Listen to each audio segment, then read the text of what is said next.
ग्रंथराज श्रीमद् भगवद गीता था रूप, अध्याय 16। अध्याय का नाम है दैवी तथा आसुरी स्वभाव, श्लोक संख्या 6। तो यहाँ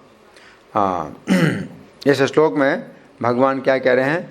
दो भूत सर्गो लोकेस्मिन्, दो प्रकार के लोग हैं, दो प्रकार के स्वभाव के लोग हैं इस भौतिक संसार में। दो प्रकार के स्वभाव हैं। एक स्वभाव है दैवी और दूसरा है आसुरी। तो जैसे कई प्रकार के विभाजन होते हैं, है ना, लेकिन अगर बड़ी गहराई से देखा जाए तो दो ही प्रकार के लोग हैं, एक तो दैवी और दूसरे आसुरी, है ना। तो पिछले श्लोक में भगवान ने बताया था दैवी संपद विमोक्षाय, जो दैवी संपत्ति है, दैवी स्वभाव है, वो मुक्त होने के लिए। ये भौतिक संसार क्या है? एक कारागार है। हम सभी लोग इस कारागार में क्या हैं? बंदी हैं। कारागार में कौन आते हैं? जो सरकार के नियमों का उल्लंघन करते हैं, है ना। तो भगवान के प्रेम को ठुकराने के कारण हम इस भौतिक संसार में आए हैं। तो सभी अपराधी हैं। इस भौतिक संसार में जितने लोग जन्म लेते हैं सब अपराधी हैं, भगवान के प्रेम को ठुकराने वाले हैं। लेकिन उनमें भी कुछ अपराधी कैसे हैं जो सुधर रहे हैं, सुधरना चाहते हैं, तो वो जेल खाने से बाहर निकलने की दिशा में हैं। और दूसरे आसुरी स्वभाव के हैं कि जिनको जेल खाने के अंदर और ज़्यादा बंधन मिलेगा, है ना। ठीक है ना। जेल खाने में दो ही प्रकार के तो लोग होते हैं। कुछ लोग सुधरना चाहते हैं, अपनी गलती स्वीकार करते हैं कि हाँ हमने कुछ गलती की है, हम इसलिए यहाँ आए हैं और हम सुधरना चाहते हैं। तो वो जो है उस दिशा में, बाहर की दिशा में वो जो है जाते हैं, जेल से बाहर की निकलने की दिशा में चलते हैं। और दूसरे प्रकार के अपराधी क्या हैं? वे अपनी गलती मानते ही नहीं हैं, है ना, और सबकी गलती मानते हैं कि मैं ही केवल निर्दोष हूँ, बाकी सब गलत हैं। और कोई भी मुझे गलत कहे तो वही गलत है, मैं कैसे गलत हो सकता हूँ। तो आसुरी स्वभाव के लोग हैं, तो उनको और ज़्यादा बंधन और यातना प्राप्त होगी, है ना। तो यहाँ पर भगवान कह रहे हैं द्वभूत सर्गो लोकेस्मिन् दैव आसुर एवचा, दैवो विस्तरशः प्रोक्त आसुरम पार्थ में शृणु। जो दैवी संपत्ति, दैवी स्वभाव का विस्तार से वर्णन हो चुका है। अब हे अर्जुन, मुझसे आसुरी स्वभाव का वर्णन सुनो। तो भगवान कह रहे हैं कि मुझसे सुनो। सुनने का मतलब क्या है कि आपको ये नहीं कहना कि नहीं मुझे नहीं सुनना, मुझे आसुरी स्वभाव नहीं सुनना। तो कई लोग ऐसे कहते भाई हम निंदा नहीं सुनेंगे, हम किसी की निंदा नहीं सुनते, है ना। तो आप बड़े अच्छे बने हैं, है ना। और भगवान अगर सुनाते हैं, है ना, तो आप भगवान से भी अच्छे बन गए। भगवान अगर आसुरी स्वभाव की बातें बता रहे हैं कि ऐसे लोग होते हैं, है ना, और आप कहें कि नहीं मैं नहीं सुनूंगा, ऐसी लोगों की बातें मैं नहीं सुनना चाहता, मैं तो बड़ा अच्छा हूँ। तो ये क्या है? आपका घमंड, अभिमान, है ना, कि आप बड़े अच्छे हैं, है ना। तो हमें सुनना है और निंदा भी हमें सुनना है, क्योंकि इस तरह के लोग होते हैं। और इस प्रकार की अगर हम निंदा सुनते हैं और निंदा करते हैं तो इस से बचते हैं। आप समझ रहे है ना। जैसे कि मल मूत्र है, तो माता जो है मल मूत्र की निंदा करती है। क्यों? जैसे कि बच्चा जो है मल मूत्र से दूर रहे, है ना। और बच्चा कहे नहीं मैं निंदा नहीं सुनता, मैं कोई तो क्या मल मूत्र में सनेगा? तो आसुरी स्वभाव की भगवान जो निंदा करना चाहते हैं और आप अगर नहीं सुनना चाहते हैं तो आप उसी दिशा में जा रहे हैं, फिर आप उसी प्रकार के हैं। आप समझ रहे? तो आप उसी प्रकार के हैं अगर आप नहीं सुन, और आप सोचते हैं कि नहीं हम तो अच्छे हैं, हम नहीं सुनना चाहते, लेकिन आप उसी तरह के हैं, है ना। जैसे रावण की निंदा है, रामायण में हर जगह रावण की निंदा की गई है, तभी तो राम का गुणगान होता है। राम का गुणगान दो प्रकार से होता है। राम का गुणगान सीधे हम करते हैं, राम के ही गुण हैं, लेकिन रावण की निंदा करके भी जो है हम राम का गुणगान करते हैं। ठीक है ना।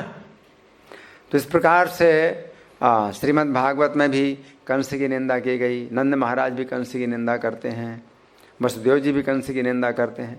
सामने नहीं कर सकते तो पीठ पीछे करनी पड़ती, कि सामने कैसे करेंगे, है ना।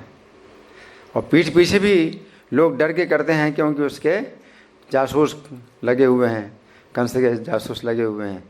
और कोई अगर कुछ बोलता है और उसको कंस को पता चल गया जासूसों के द्वारा, तो मरवा देगा। वो भी कुछ नहीं बताएगा कि क्यों मरवा रहे हैं, उसका कुबलिया पीठ हाथी है, रास्ते में चलते हुए मार देगा किसी को, और कोई सुनवाई नहीं होगी। लेकिन तो भी लोग कंस की निंदा तो करते ही करेंगे।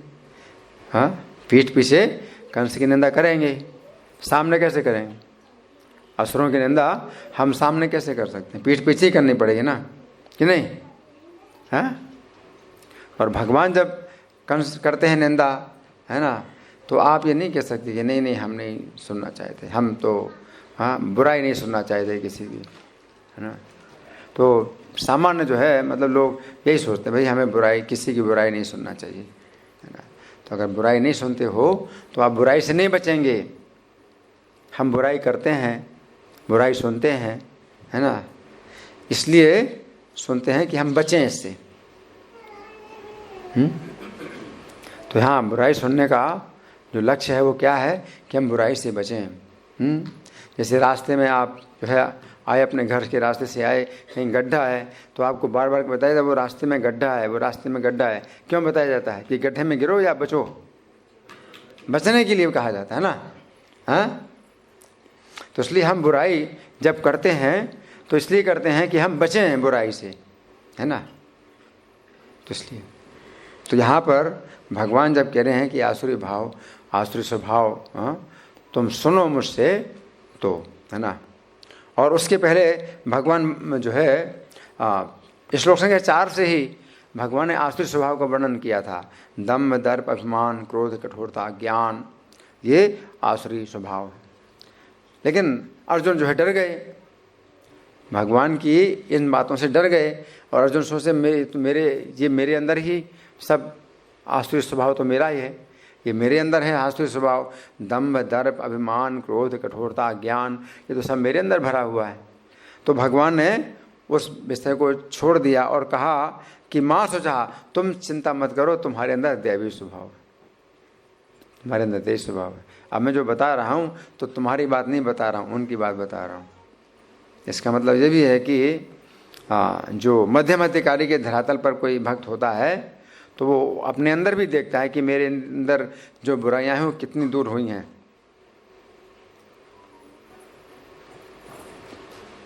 उसको निष्पक्ष विचार करना होता है अपने अंदर भी। उत्तम अधिकारी तो अपने अंदर बुराइयां मानता है और दूसरों के अंदर अच्छे, सब अच्छे हैं और मैं ही बुरा हूँ, है ना। लेकिन इससे वो प्रचार नहीं कर सकता और वास्तविकता नहीं देख सकता। जो मध्यम अधिकारी है वो वास्तविकता देखता है कि मैं भी अगर जाप कर रहा हूँ, कृष्ण के नामों का जप कर रहा हूँ, प्रभुपाद के दिए नियमों का पालन कर रहा हूँ, तो मेरे अंदर सुधार तो हो रहा है। अगर नहीं सुधार हो रहा है तो फिर नाम की महिमा क्या रही, कृष्ण कथा सुनने का फिर महात्म्य क्या रहा, कि नहीं। तो हमें स्वीकार करना होगा कि हाँ मेरा जो है सुधार हो रहा है, मैं पवित्र हो रहा हूँ, मैं शुद्ध हो रहा हूँ, कि नहीं। अगर आप कहें नहीं मैं तो वैसे ही अशुद्ध हूँ वैसे ही, तो इसका मतलब है कि आप विधि की निंदा कर रहे हैं। आप विधि का पालन कर रहे हैं तो आप क्यों नहीं शुद्ध हो रहे हैं। विधि का पालन कर रहा हूँ मैं और मैं इससे शुद्ध हो रहा हूँ, तो अपनी प्रशंसा थोड़ी कर रहा हूँ, वो तो विधि की प्रशंसा कर रहा हूँ। जैसे मरीज जब दवाई लेता है, चिकित्सा कराता है, तो वो जब कहता है कि मैं स्वस्थ हो रहा हूँ तो अपनी प्रशंसा कर रहा है या डॉक्टर की और चिकित्सा की प्रशंसा कर रहा है? किसकी प्रशंसा कर रहा है? अपनी नहीं, अपनी प्रशंसा नहीं कर रहा है। जब वो कहता है कि मैं स्वस्थ हो रहा हूँ, मेरी बीमारी अब कम हो गई है, तो अपनी प्रशंसा नहीं कर रहा है, वो डॉक्टर की प्रशंसा कर रहा है, चिकित्सा की प्रशंसा कर रहा है। कि उसी प्रकार से यहाँ जब भगवान कह रहे हैं आसुरी स्वभाव को तुम सुनो, तो आपको भी देखना है, हाँ ये आसुरी स्वभाव आपके अंदर कुछ है, कितना है, इसको दूर होना चाहिए, है ना। तो ये जो है उसी प्रकार से है जैसे बीमारियों के लक्षण आपको बताए जाते हैं, तो आप सुनेंगे, आप समझेंगे भाई ये बीमारी मेरे अंदर तो नहीं है, अगर है तो दूर होना चाहिए। तो भगवान इस भाव से कह रहे हैं कि बीमारी के लक्षण सुनो। तो आप कितने स्वस्थ हैं। अर्जुन से भगवान कहते हैं तुम पूरी तरह स्वस्थ हो और मैं तुम्हें बीमारियों के लक्षण बता रहा हूँ, है ना। हम अगर नहीं हैं अर्जुन की तरह पूरे शुद्ध दैवी स्वभाव के नहीं हैं, हमारे अंदर को दैवी और आसुरी दोनों स्वभावों का मिश्रण है, तो हम सुने किस लिए सुने? कि हमारे अंदर आसुरी स्वभाव जो भगवान बता रहे हैं कितना है और ये हमारा दूर हो। तो जो भगवत गीता है ये इसीलिए है दैवी, उसमें बताया गया है कि आसुर भाव विनाशिनी। ये जो भगवत गीता है ये आसुरी भाव को विनाश करने वाली है। आसुर भाव विनाशिनी नाशिनी तम रजनी दैवी सद्गुण दायिनी हरि रसिका सजनी। जय भगवत गीते। हरि ओम। भगवान जब आसुरी भाव का वर्णन करते हैं तो ये हमारे अंदर आसुरी भाव नहीं आएंगे बल्कि नष्ट होंगे, भगवान बता रहे हैं, है ना। आसुर भाव विनाशिनी नाशिनी तम रजनी, अंधकार की रात्रि का विनाश करने वाली है ये भगवत गीता। दैवी सद्गुण दायिनी, दैवी सद्गुण देती है और हरि रसिका सजनी, हरि के जो है रस का आस्वादन करने वाली देवी हैं ये भगवत गीता, देवी है ना। तो यहाँ पर भगवान कह रहे हैं कि दैवो विस्तार सहा प्रोक्त है, तो दैवी स्वभाव का विस्तार पूर्वक वर्णन हो चुका है। तो 3 श्लोकों में भगवान ने 26 गुण बताए थे दैवी स्वभाव के, तो उसी को भगवान कह रहे हैं विस्तार पूर्वक मैंने बताया है ना। और अर्जुन को पहले सांत्वना दे दी कि तुम्हारे अंदर दैवी स्वभाव है तो तुम अपने लिए मत समझो कि तुम्हारे लिए कहा जा रहा है ये भी है। और अब जो है भगवान कह रहे हैं अब तुम सुनो, क्या सुनो? आसुरम पार्थ में सुनो, आसुरी स्वभाव को तुम सुनो। तो हम सुनेंगे प्रभुपाद तात्पर्य में क्या लिखते हैं। शिला प्रभुपाद की जय। अर्जुन को ये कहकर कि वे दैवी गुणों से संपन्न होकर जन्मे हैं, भगवान कृष्ण अब उन्हें आसुरी गुण बताते हैं। इस संसार में बद्ध जीव 2 श्रेणियों में बटे हुए हैं। जो जीव दिव्य गुणों से संपन्न होते हैं वे नियमित जीवन बिताते हैं।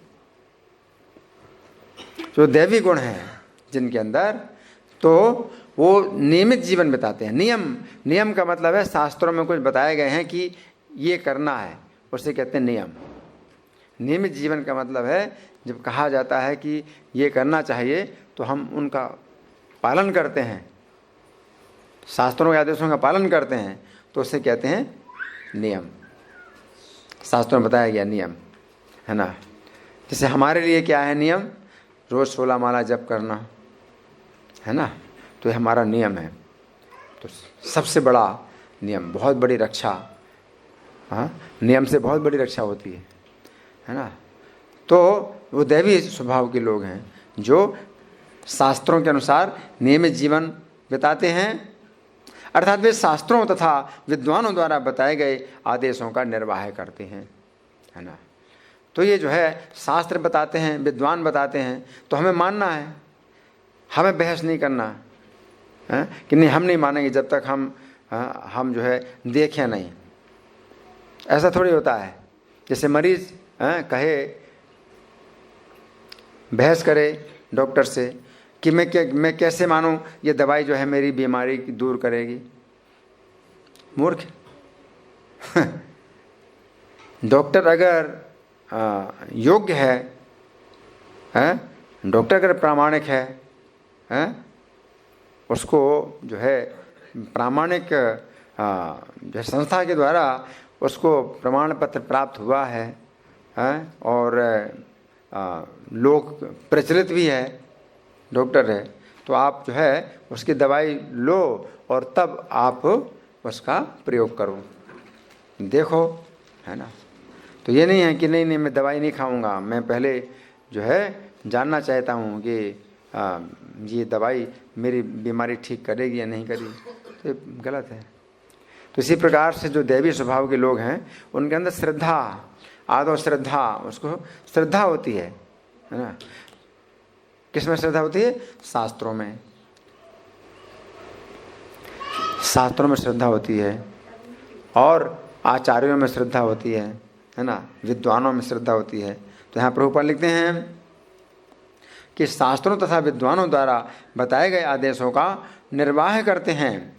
मनुष्य को चाहिए कि प्रामाणिक शास्त्रों के अनुसार ही कर्तव्य निभाए, ये प्रकृति दैवी कहलाती है। तो इस विषय में हम जो है तर्क नहीं करते हैं। अगर कहा गया कि हरि नाम, ये हरे कृष्ण मंत्र ही जो है गति है, ये हमारी चेतना शुद्ध करता है ना। तो जो मूर्ख लोग हैं वो क्या कहते हैं, कुछ लोगों ने ऐसा भी कहा, बहुत अपराध भी हुआ उससे। उन्होंने कहा कि हरे कृष्णा बोलने से अच्छा है कोका कोला बोलो, बहुत अपराध है। अगर शास्त्र कहते हैं हरे कृष्ण मंत्र, हरे कृष्ण शब्द ध्वनि जो है इस भौतिक संसार की नहीं है, आध्यात्मिक जगत से आई है, ये संसार की ध्वनि नहीं है।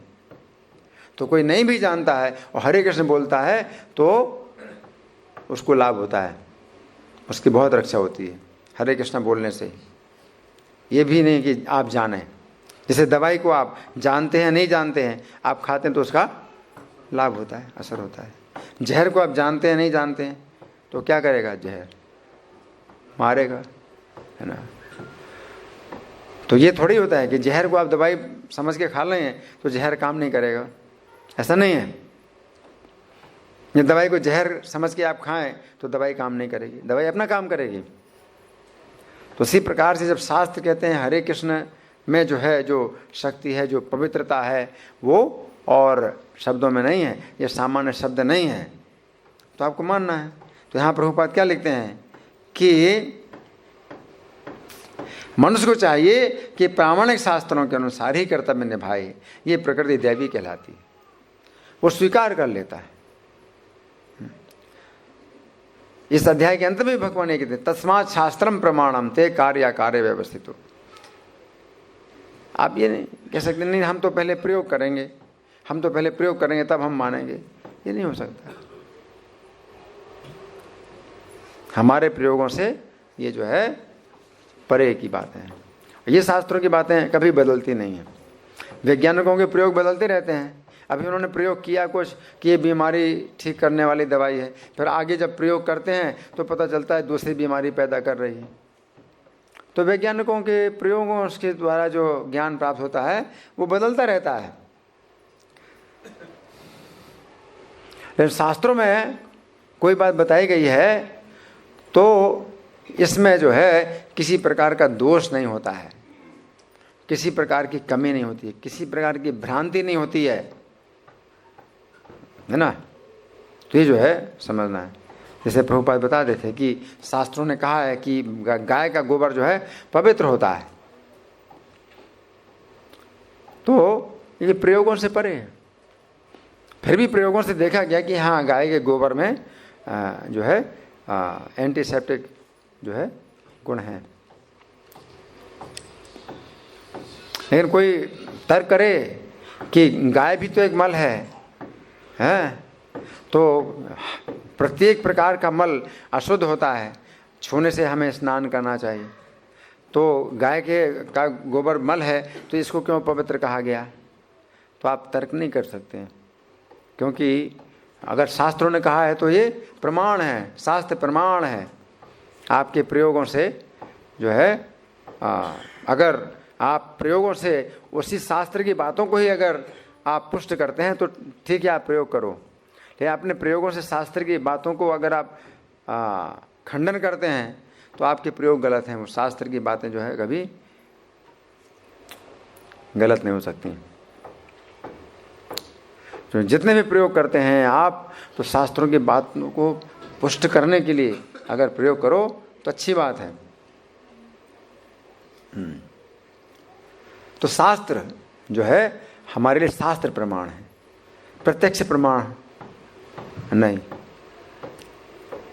कि प्रत्यक्ष जो है प्रमाण में भी बहुत दोष है। आप प्रत्यक्ष देख रहे हैं उसमें भी बहुत दोष है। प्रत्यक्ष में क्या होता है, कभी कभी भ्रांति पैदा हो जाती है। जो सांप है उसको आप रस्सी समझते हैं, रस्सी को सांप समझ लेते हैं, है ना। तो कुछ का कुछ दिखाई देता है। आपकी आंखों में भी बहुत कमी है, आपकी आंखों में भी बहुत दोष है। भ्रम, प्रमाद, विप्लिप्सा, करण पाटव, ये सब जो है 4 प्रकार के दोष व्यक्ति के जो है ज्ञान में है। शास्त्रों में 4 प्रकार के दोष नहीं है ना। तो यहाँ प्रभुपाद लिख रहे हैं कि मनुष्य को चाहिए कि प्रामाणिक शास्त्रों के अनुसार ही कर्तव्य निभाए। ये प्रकृति दैवी कहलाती है। जो शास्त्र विहित विधानों को नहीं मानता और अपने सनक के अनुसार कार्य करता रहता है, वो आसुरी कहलाता है। असुरों की जिद होती है, असुरों की जिद होती है। क्या जिद होती है? अगर आप कहेंगे हाँ कि दिन है तो वो कहेंगे रात। असुरों की जिद होती है। अगर आप कहेंगे रात तो वो कहेंगे दिन, नहीं दिन। आसुरी स्वभाव है ना। वे शास्त्रों को नहीं मानते। अगर आप कहते हैं भाई शास्त्र कहते हैं कि ऐसा करना चाहिए, तो कहेंगे कि शास्त्रों से शास्त्रों के कहने से क्या होता है, मैं कहता हूँ, जब मैं कहता हूँ तो मेरी बात मानी जाएगी, शास्त्रों की बात थोड़ी मानी जाएगी। तो ये असुर हैं, आसुरी स्वभाव ये है ना। तो प्रभुपाद लिखते हैं कि जो शास्त्र विहित विधानों को नहीं मानता और अपने सनक के अनुसार कार्य करता रहता है, वो आसुरी कहलाता है। शास्त्र के विधि विधानों के प्रति आज्ञा भाव ही एकमात्र कसौटी है, अन्य नहीं। अगर आप अपने अंदर जानना चाहते हैं कि आपका स्वभाव कैसा है, देवी है या आसुरी है ना, तो आप अपनी कसौटी कर सकते हैं कि आपके अंदर कैसा भाव है। अगर आप शास्त्रों को नहीं मानते, आप कहते हैं कि शास्त्रों को जो है मानने की जरूरत नहीं है, तो आप क्या हैं? आसुरी भाव है आपके अंदर, ये आसुरी भाव है। अगर आता है आसुरी भाव तो कितना आता है, और उसको आपको जानना है कि आसुरी भाव है, ये नहीं आना चाहिए, और इसको दूर करना है। और आपकी बुद्धि में विचार आता है कि गलत, ये गलत बात है, और मन कहता है कि यही करना, यही करना। तो मन में आसुरी भाव है और बुद्धि में क्या है? बुद्धि में दैवी भाव है। तो मन बुद्धि का जो है संघर्ष होता है।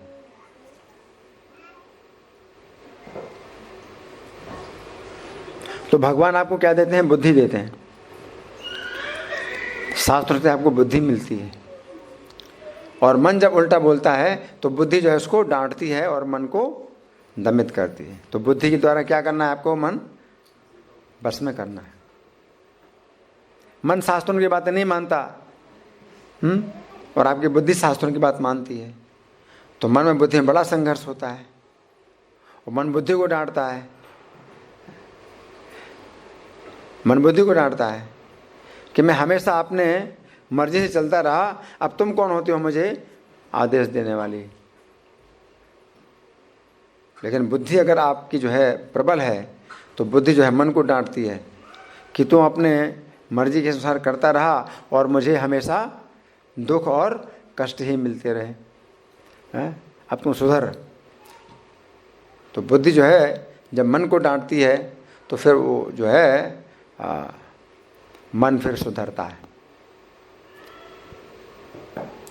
और मन को जितना जो है डांट पड़े और मार पड़े, उतना जो है ये बस में होता है और फिर मित्र बनता है आपका। मन की विशेषता है कि जितना आप इसको मारेंगे, जूते चप्पल मारेंगे, तो उतना ये सुधरेगा और आपका मित्र बनेगा। और मन को जितना आप कोमल व्यवहार करेंगे उतना ही आपका शत्रु बनेगा। हर व्यक्ति का अलग स्वभाव होता है। किसी व्यक्ति के साथ अगर आप दुर्व्यवहार करते हैं तो वो जो है आपका शत्रु बन जाता है, लेकिन मन के साथ अगर आप दुर्व्यवहार करते हैं तो आपका ये मित्र बन जाता है। तो ये अलग अलग प्रकार के लोगों को जो है मित्र बनाने का अलग अलग तरीका होता है। तो मन को अगर आप अपना मित्र बनाना चाहते हो तो इसके साथ में आप जो है कठोर व्यवहार करना है ना। तो भगवान जो है गीता में आपको बुद्धि देते हैं और बुद्धि के द्वारा मन को जो है आप मारो पीटो और उसको सुधारो, ये आपका कार्य है। तो यहाँ प्रभुपाद लिखते हैं कि जो शास्त्र भेद विधानों को नहीं मानता और अपनी सनक के अनुसार कार्य करता रहता है वो आसुरी कहलाता है ना। तो सनक का मतलब ये है, सनक है नहीं मुझे यही करना है, इसे जिद्द भी कहते हैं ना, जिद्दी है। तो आपका मन जो है जिद्दी है। जिद्दी का मतलब यह है कि अगर कोई बात पकड़ ली तो फिर वही उसको जो है अपनी जिद्द है, उसकी जिद्द होती है ना, सनक है ना। तो यहाँ प्रभुपाद लिखते हैं कि वो आसुरी व्यक्ति अगर अपने सनक के अनुसार कार्य करता है तो आसुरी है। सनक का कोई कारण नहीं होता है, नहीं मैंने यही मान लिया, मैं तो यही मानूंगा, मैं तो यही समझता हूँ। जब वो कहेगा मेरी श्रद्धा ऐसी है तो भी श्रद्धा नहीं होती है, दंभ और अहंकार होता है, वो श्रद्धा नहीं होती है। शास्त्र के अनुसार कोई बात अगर आप मानते हैं तो वो श्रद्धा कहलाती है। लेकिन शास्त्र के विरुद्ध आप अगर कोई बात मानते हैं और कहते हैं ये मेरी श्रद्धा है तो श्रद्धा नहीं है, ये क्या है? आपका दंभ और अहंकार है, उसको आप श्रद्धा का नाम दे रहे हैं। दंभाहंकार संयुक्ता तान विद्यासुर निश्चयान, उनको निश्चित रूप से असुर जानो, चाहे वो बड़ी घोर तपस्या करें, ये असुर है। हिरण्यकशिपु कितनी घोर तपस्या की उसने, इतनी कठिन तपस्या कोई कर नहीं सकता, लेकिन क्या था वो? असुर था। आप कहेंगे अरे इतनी कठिन तपस्या कर रहे हैं तो बहुत बड़े महात्मा हैं। कितनी बड़ी तपस्या की थी पता है? 100 दिव्य वर्षों तक, 100 दिव्य वर्ष का मतलब 36,000 साल, 36,000 साल तक ना कुछ खाया ना पिया, और पैरों के पंजे ऊपर खड़ा होके और दोनों हाथ ऊपर उठाए और आकाश की ओर देखता हुआ 36,000 साल तक वो जो है रहा। तो आप क्या कहेंगे? इतनी बड़ी तपस्या तो कोई कर नहीं सकता, तो बहुत बड़े महात्मा होंगे वो, लेकिन बहुत बड़ा असुर था। तो तपस्या को देख के आप नहीं कह सकते कोई महात्मा है। कोई मौन व्रत धारण करते हैं, कोई कांटों के ऊपर सोते हैं, कोई आग को चारों तरफ लगा लेते हैं, आग के बीच में बैठते हैं। तो इससे जो है कोई महात्मा नहीं बन जाता, है ना। हिरण्यकशिपु का विचार ये था कि अपनी तपस्या के द्वारा कोई भी ईश्वर बन सकता है, तो मैं तपस्या के द्वारा ईश्वर बन जाऊंगा।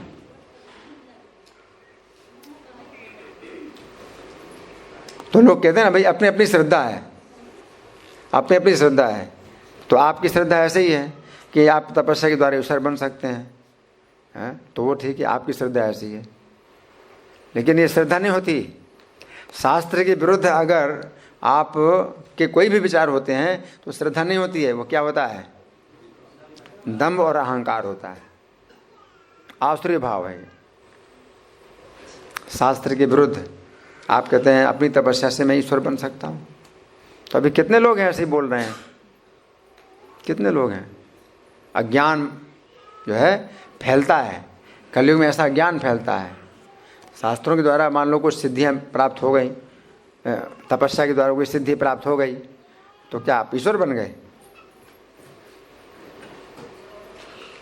तो ईश्वर कोई नहीं बन सकता। और ईश्वर जो हैं उन्हें तपस्या करने की जरूरत नहीं, वो ईश्वर हैं।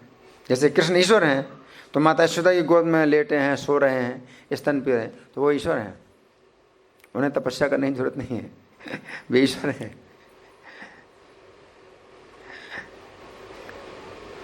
उनकी शक्ति में जो है कोई कमी नहीं आती है कि वे माता की गोद में लेटे हैं और स्तन पीते हैं तो उनकी शक्ति में कोई कमी आ जाए। ये छोटे से बालक हैं माता यशोदा में तो उनकी शक्ति में कोई कमी है, वो ईश्वर है। और आपके पास चाहे जितनी सिद्धियां हो जाएं, आप ईश्वर नहीं बन सकते। और ईश्वर के विरुद्ध अपनी सिद्धियों का इस्तेमाल करोगे, अपनी शक्तियों का इस्तेमाल करोगे तो नष्ट हो जाओगे। शास्त्रों के विरुद्ध है, अगर अपनी शक्तियों का प्रयोग करोगे तो आपकी शक्तियां भी खत्म हो जाएंगी और आपका भी विनाश, आपका भी जो है हानि, आपका भी नुकसान है। तो इसलिए शास्त्रों के विरुद्ध है, अगर आप चलते हैं और चाहे बहुत गहरी तपस्या करें, अशास्त्र भी तम घोरम तप्यन्ति ये तपोजना, शास्त्र के विरुद्ध आप खूब तपस्या करते हैं, घोर तपस्या करते हैं, लेकिन क्या है, निश्चित रूप से असुर। क्या कोई संदेह? नहीं, संदेह नहीं है। शास्त्र के विरुद्ध आप कोई भी तपस्या करते हैं, निश्चित रूप से असुर। तान विद्यासुर निश्चयान। तो यहाँ प्रभुपाद लिखते हैं कि शास्त्र के विधि विधानों के प्रति आज्ञा भाव ही एकमात्र कसौटी है, अन्य नहीं। वैदिक साहित्य में उल्लेख है कि देवता तथा असुर दोनों ही प्रजापति से उत्पन्न हुए। अंतर इतना ही है कि एक श्रेणी के लोग वैदिक आदेशों को मानते हैं और दूसरे नहीं मानते। इस समय कलयुग में है, अब ये नहीं सोचना चाहिए कि भाई जो असुर हैं उनके कुछ अलग से सींग निकले होंगे तो उनको मानेंगे भैया असुर हैं ये, हैं, या चेहरे से बड़े काले कलूटे होंगे तो उनको कहेंगे ये तो असुर हैं, और कोई बहुत गोरा हो तो कहेंगे भी तो बड़ा महात्मा है। तो ऐसा नहीं है, ऐसा नहीं है। तो जो आश्रय भाव और जो दैवी भाव है, तो ये जो है शास्त्रों के आधार पर माना जाता है कि किसके अंदर दैवी भाव है, किसके अंदर आसुरी भाव है ना। तो यहाँ प्रभुपाद का तात्पर्य समाप्त हुआ, है ना। तो आज के श्लोक में जो भगवान का संदेश है वो ये है कि दो भूत सर्गो लोकेस्मिन, कि जितने प्राणी हैं तो उनकी आकृति देख करके आप नहीं बता सकते कि कौन असुर है कौन देवता है। आकृति देख के नहीं बता सकते हैं, या स्त्री पुरुष का जो है भेद करके नहीं बता सकते हैं कि कौन असुर है कौन देवता है।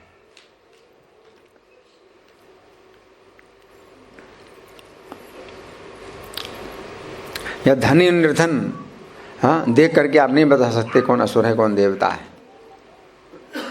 या शिक्षित और अशिक्षित को देख के आप नहीं बता सकते कौन असुर है कौन देवता है। या कोई बहुत बड़ा पद है, चाहे प्रधानमंत्री का हो, चाहे राष्ट्रपति का हो, चाहे बड़े मंत्री हैं, तो उनको उस आधार पर आप नहीं बता सकते कि बड़ी ऊंची पोस्ट में है तो ये असुर हैं, और ये जो है नीचे उनके नीचे हैं सामान्य हैं, भिखारी, सड़क का भिखारी है तो ये गलत है। तो आप जो है किसी आधार पर भी नहीं बता सकते कि कौन असुर है कौन देवता है। तो भगवान जब बताते हैं तो उस आधार पर आपको समझना है कि कौन असुर है और कौन देवता है। तो ये जानना जरूरी है। जो मध्यम अधिकारी भक्त होता है तो वो जो है इस वास्तविकता के धरातल पर रहता है, वो अपनी वास्तविकता जानता है। वो ये भी जानता है कि इसके अंदर जो है जो दोष हैं वो मेरे अंदर नहीं है, और इसके अंदर ये गुण है वो मेरे अंदर नहीं है। तो मुझे वो गुण हासिल करने हैं जो इसके अंदर हैं, और इसके अंदर जो दोष है वो मेरे अंदर नहीं है, तो ये दोष मुझे नहीं लेना है। तो मध्यम अधिकारी जो है सभी के अंदर गुण और दोषों पर विचार करता है, और ये भी सोचता है कि मुझे कौन से गुण लेने चाहिए और जो दोष हैं वो मुझे नहीं लेने चाहिए, और दोषों की निंदा भी करता है। फिर ये नहीं हम निंदा नहीं करेंगे, हम तो बड़े अच्छे हैं, साधु निंदा नहीं करता कभी, ऐसा नहीं। हाँ। तो मैं अब चाहूँगा कि आप लोगों की ओर से कोई प्रश्न है, कोई, हाँ, क्योंकि इसमें प्रश्न तो बनते हैं, प्रश्न बनते हैं, है ना, कि भाई कहा जाता है भाई निंदा कभी नहीं करना चाहिए, निंदा कभी नहीं सुनना चाहिए। महात्मा गांधी का एक बंदर है जो अपने कान बंद करता है भाई किसी की निंदा ना सुनो, दूसरा आंखें बंद करता है किसी की बुराई ना देखो, और एक मुंह बंद कर रहा है किसी की बुराई ना कहो। यहाँ तो हम लोग बुराई सुन भी रहे हैं, बुराई देख भी रहे हैं, बुराई बोल भी रहे हैं, क्यों? तो क्या आपका क्या विचार है, बताइए आप लोगों की ओर से। हाँ जी, आप बोलिए। आपस में भक्तों के बीच अवगुण को देखते हैं, उनको बताते हैं तो उनको बुरा भी लगता है, उनसे अपराध होता है क्या? इसको कैसे समझें? इनका अच्छा प्रश्न है। सबसे पहली बात तो यह है कि अनुद्वेगकरम वाक्यम, हमें कभी अगर बात बोलनी है तो उससे उद्वेग पैदा ना हो, हमारी तरफ से भी कुछ होता है, विचार होता है कि हम कुछ बोलें तो एकदम से हम ना बोलें कि ये है वो है। जैसे प्रभुपाद थे, तो प्रभुपाद ने जो है विदेशों में जब प्रचार किया तो सब जो है मतलब बड़े गिरे हुए लोग थे, बहुत गिरे हुए लोग थे, है ना। और प्रभुपाद मतलब कितने ऊंचे धरातल के वैष्णव थे, कितने शुद्ध वैष्णव थे, और कितने गिरे हुए लोग थे। तो प्रभुपाद जो है उनके ऊपर दया करते थे, है ना। तो प्रभुपाद कभी गुजरे सड़क से तो उन्हीं के जो मतलब शिष्य थे, हैं, तो रेस्टोरेंट में भोजन कर रहे हैं, तो प्रभुपाद ने देखा, तो ऐसे देखा जैसे कि कोई मतलब उन्हें शिकायत नहीं है, और बड़े जो है सौम्य भाव से देखा और चले गए। फिर जब सामने बैठे तो उन्होंने मतलब ऐसे कहा, हम लोग वैष्णव हैं, हम लोग रेस्टोरेंट में नहीं खाते। तो इस तरह से भी जो है तरीका होता है बताने का, ठीक है ना। तो उद्वेग नहीं पैदा करना चाहिए, है ना। अगर मैं आपकी कुछ बुराई देखता हूँ तो ऐसा क्यों करते हैं, ऐसा क्यों करते हैं तो ये तरीका नहीं है कि नहीं, एक तरीका ये भी है। फिर अपने से जो बड़े हैं अगर उनमें कुछ दोष दिखाई देता है तो अच्छा यह है कि आप उनके गुणों को ग्रहण करें, और अपना अधिकार नहीं है दोष बताने का, हाँ। तो अगर उनके बराबर के लोग होते हैं उनको बता सकते हैं कि भाई ऐसी बात है, तो वो उनसे बोल सकते हैं, आप से ज़्यादा बड़े हैं, सम्मानित हैं, आपके अंदर कुछ आप अगर देखते हैं कोई, तो आपको जो है अगर इससे कुछ शिकायत होती है तो आप अपने भक्तों में चर्चा कर सकते हैं कि मैंने ऐसा देखा, इसका क्या उत्तर हो सकता है। तो कई बार ऐसा भी होता है कि आपको दोष दिखाई दे रहा है, उनके अंदर दोष नहीं है, कुछ कारण, कुछ ऐसे कारण हैं जिसमें कि वो ऐसा कार्य कर रहे हैं जो कि नहीं करना चाहिए, लेकिन वो कारण हो सकता है उचित हो, तो वो उसका भी उत्तर आपको जानना है। तो उस भावना से आप प्रश्न कर सकते हैं कि ये मेरा संदेह है, लेकिन मेरा संदेह दूर, मैं अपने संदेह को दूर करने के लिए आपसे पूछ रहा हूँ, तो ऐसा भी हो सकता है। तो कई बार मतलब ऐसा भी होता है कि जो अपने से बड़े होते हैं तो अपने छोटों से वो जो है शिक्षा नहीं लेना चाहते, है ना। तो हमें ध्यान देना होता है, इस चीज़ पर ध्यान देना होता है।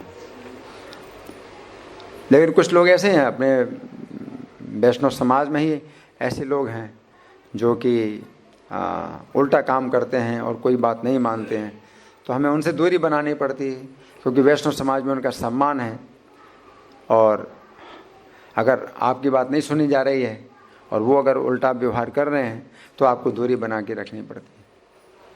तो वैष्णव के समाज में भी हमें कई बार दूरी बना के रखनी पड़ती है, और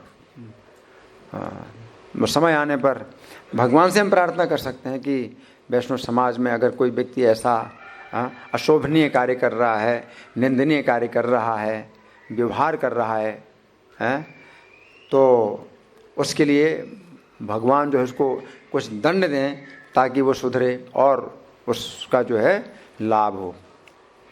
तो हम भगवान से प्रार्थना कर सकते हैं, और भगवान अगर कृपा करते हैं तो कुंती महारानी कहते हैं कि वे पत्तियाँ आप दीजिए हमको, कुंती महारानी कहती हैं हमें विपत्तियाँ दीजिए।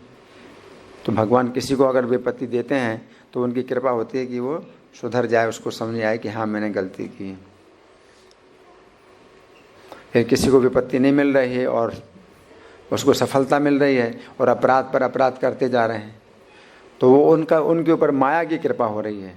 माया जो है की कृपा है ये, कि वो अपराध करता है, उसको दंड नहीं मिल रहा है और उसको फिर होलसेल दंड मिलेगा आगे चल करके।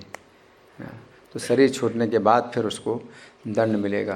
तो ये भी स्थिति हो सकती है। तो हमारे नियंत्रण में नहीं होता कई बार, और ऐसी बातें होती हैं। तो ऐसा नहीं है कि आप अगर ऐसा कुछ व्यवहार देख रहे हैं, किसी के व्यवहार में ऐसा कमी देख रहे हैं, तो आप अपने को ही गलत माने कि नहीं मुझे नहीं देखना चाहिए। तो ऐसी बात भी नहीं है। हमें शास्त्र साधु आचार्यों के अनुसार विचार करना होता है कि किसके अंदर जो है अगर कोई दोष है तो वो दोष नहीं होना चाहिए। तो ऐसा भी हमें विचार करना होता है। ठीक है ना? और कोई प्रश्न किसी का? हाँ माता जी।